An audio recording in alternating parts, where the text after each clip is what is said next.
Ma! Wah, menantuku yang menyebalkan. Ternyata kamu ikut datang. Aku kan nggak suka sama kamu. Ini gara-gara putra kamu nih yang nggak ada otak yang bikin aku datang ke sini untuk bikin kamu kesel.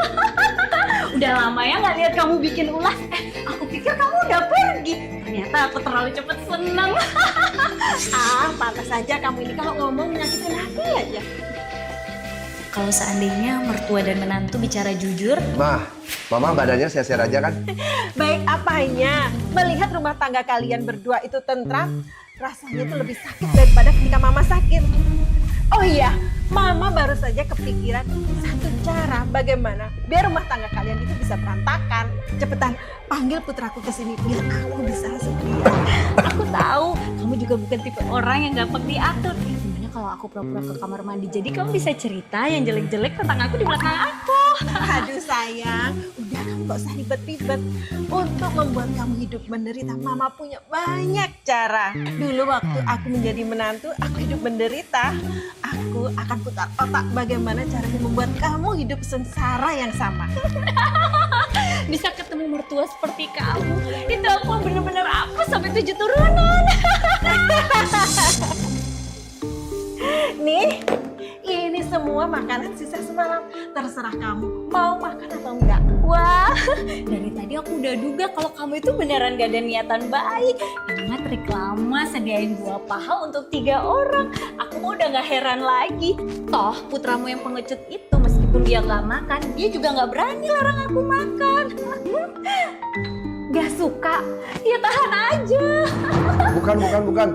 Mama bukan orang yang seperti itu. Aku jelas gak suka dong. Dulu waktu anakku belum menikah, dia tuh cuma nurut sama aku. Tapi kenapa setelah dia menikah, dia harus nurut sama kamu? Kamu kan gak ngandung dia, kamu juga gak besarin dia. Kalau rumah tangga kalian berdua berantakan, hatiku makin senang.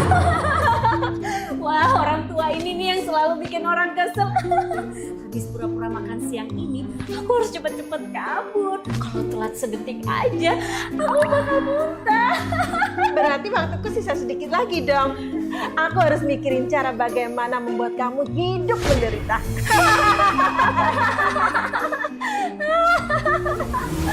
Cukuplah! Kalian mau ngapain sih? Apa kalau orang lain nggak marah, kalian mau nganggap orang itu bodoh? Suamiku, kok kamu kayak gitu sih? Bukannya kamu yang suruh aku sama mama mertua untuk saling jujur satu sama lain, tukar ketulusan hati. Ini kita sudah bicara jujur. Iya, kurangi kebohongan, perbanyak kejujuran. Kamu sendiri kan yang bilang. Aku?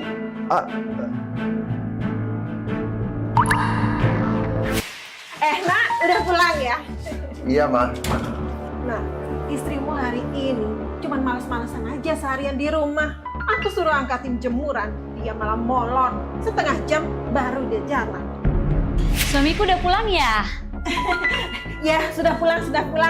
Aku akan manasin makanan dulu ya. Makasih ya, Ma.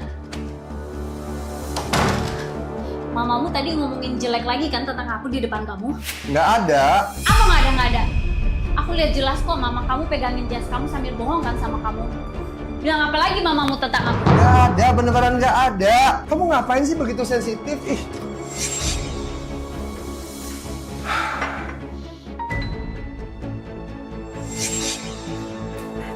Nah, istrimu nyusahin kamu ya? Apa karena aku ngomongin dia jadi nggak suka? Nggak ada, Ma. Nggak ada. Nggak mungkin. Kamu baru pulang, dia sudah langsung ngadu sama kamu. Pasti. Pasti apa? Itu pasti karena cuacanya terlalu panas. Makanya dia agak bawel. Iya, nanti aku buatin sup kacang hijau biar dia tenang dikit. Aduh, Nila ini perhatian banget sih. Sebentar. Kalian berdua begini nggak capek ya? Di depan aku, kalian begitu akur. Tapi begitu di belakang aku, begitu banyak keluhan-keluhan. Kalau kalian punya kata hati, bisa nggak kalian langsung ngomong aja apa adanya, to the point aja. Jangan jadikan aku di tengah-tengah jadi sasaran begini. Aku pulang kerja, itu udah capek banget. Malam hari, harus masih menonton kalian berdua akting lagi. Kita ini kan satu keluarga. Jangan banyak trik-trik begitu deh. Jujur itu akan lebih baik kan? Ketulusan hati baru bisa ditukar dengan ketulusan hati juga. Oke. Kamu gak suka ya kalau kita nggak acting lagi?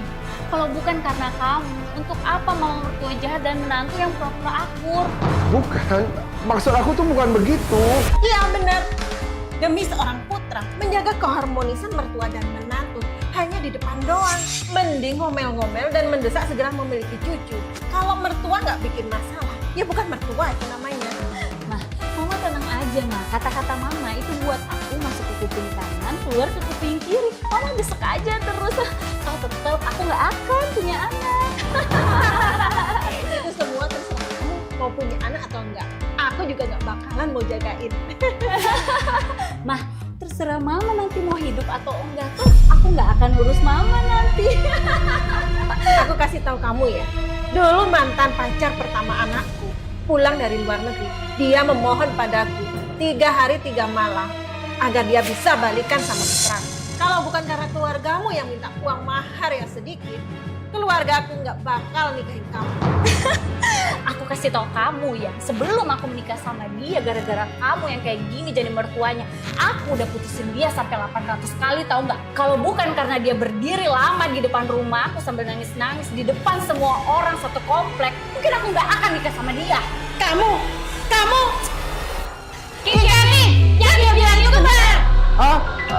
Aku Masalah mertua dan menantu aja kamu nggak bisa ngurus, kan? Kamu masih punya muka untuk ngeluh ke kami, bikin kamu kesel. giliran kamu ngomong kamu pura-pura bisu. Pinter banget kamu netralin ya. Sekarang aku melihat kamu aja bikin aku kesel, tau nggak? Aku juga. Dasar pengecut. Pergi. Mah, ternyata yang dibilang sama anak mama itu benar banget. Jujur itu adalah jurus yang menang.